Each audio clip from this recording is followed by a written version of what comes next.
মানবতার বিপ্লবের সময় হয়েছে, যারা শহীদ হয়েছেন তাদের আত্মার মাগফিরাত করি, কামনা করি।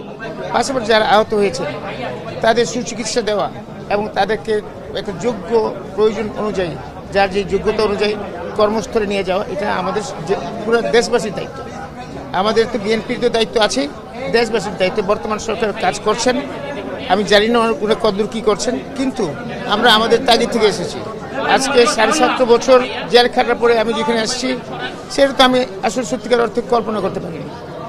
আর হয়তো 1 বছর যদি ফ্যাসিস্ট সরকার থাকতো, আমাকে হয়তো ঝুলাই দিত। এটা ধারণা অনেকেই করেন, সেটা আল্লাহ মালিক, আল্লাহ ভালো জানেন। কিন্তু আমি তো একটা মুক্ত অবস্থায় আসছি, সেই জন্য আমি মনে করি আমার একটা দায়িত্ব আছে, আমার দলের দায়িত্ব। আমার দলও আমার সাথে কথা হয়েছে, আমার নেতার সাথে কথা হয়েছে। ওনার আন্তরিকতার কোনো কমতি নাই। আপনারা দেখবেন, একটু ধৈর্য ধরতে হবে আমাদের সকলকে। আশা করি ইনশাআল্লাহ তারা এদের জন্য আমাদের যারা ছোট ভাই বোনরা যারা আহত হয়েছেন, সকলের প্রতি আমাদের অনেক দায়িত্ব আছে। তখন আমরা পঙ্গু হসপিটালে যাব। এই তাগিদটা হচ্ছে কি, তাদের এই ঈদের একটা আমাদের উৎসব, এই উৎসবে তাদেরকে আমি ঈদের শুভেচ্ছা দেওয়া আর ছোটোখাটোভাবে দেখা করা, এটাই বড় জিনিস। এটার জন্য এসছি।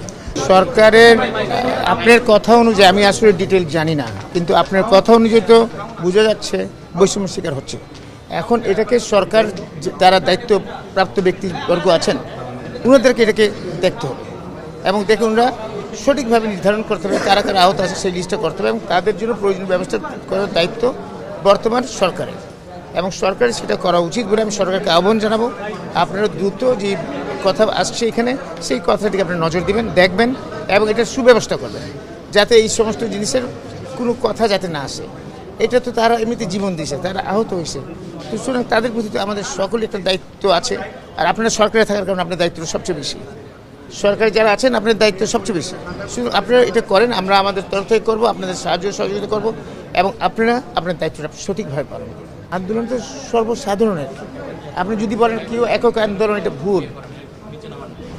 17 বছর ধরে আন্দোলন করতে করতে আমাদের কত নেতা কর্মীরা আহত হয়েছে, নিহত হয়েছে, গুম হয়েছে, সেটা তো আপনাকে বুঝতে হবে। আমরা তো একটা মাঠ তৈরি করে রেখেছি, তারপর সব এমন একটা স্ফুলিঙ্গে জুড়ে গেছে, সেখানে দেখবেন সাধারণ জনগণ নেমে আসছে। ছাত্রদের ভূমিকা অসাধারণ ছিল, ওদের ভূমিকার জন্য পুরো জনগণ নেমে এসেছে, বাংলাদেশের সকলেই এসে গেছে এবং সেটাকে কাউকে খাটো করা কারো উচিত না।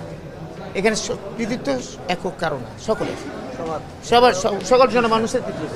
আমরা সেই স্পিরিটে যদি কথা বলি, আর তাহলে এখানে এই সমস্ত আপনার বিভেদ থাকবে।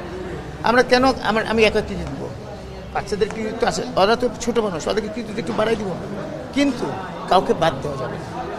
এক্ষেত্রে আমাদের সকলের কৃতিত্ব আছে, আপনাদেরও কৃতিত্ব আছে, মিডিয়ার কৃতিত্ব আছে। সবাই চাইছে ফ্যাসিস্ট সরকার, এই কর্তৃত্ববাদী সরকার, এই জুলুমকারী সরকারকে আপনারা সকলে মিলিত পালাতে বাধ্য করছে। সেটা এককভাবে কোনটা সম্ভব না।